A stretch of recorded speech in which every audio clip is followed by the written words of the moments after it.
એક વખત કૃષ્ણ ભટ્ટે કુંભી વૈષ્ણવને કહ્યું, શ્રી ગિરિરાજજી રત્નમય છે અને ગોવિંદ કુંડ દૂધથી ભરેલો છે.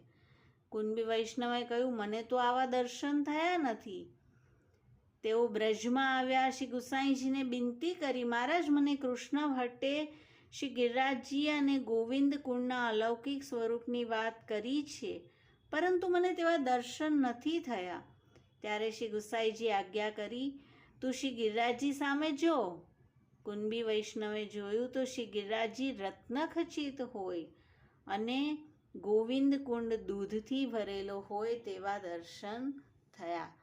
તો આપ નીકી ભાંતિથી શ્રી ગિરિરાજજીના રસાત્મક સ્વરૂપને જાણે છે અને કૃપા કરીને પોતાના નિજ ભક્તોને આવા શ્રી ગિરિરાજજીના લીલાત્મક સ્વરૂપના દર્શન આપ કરાવે.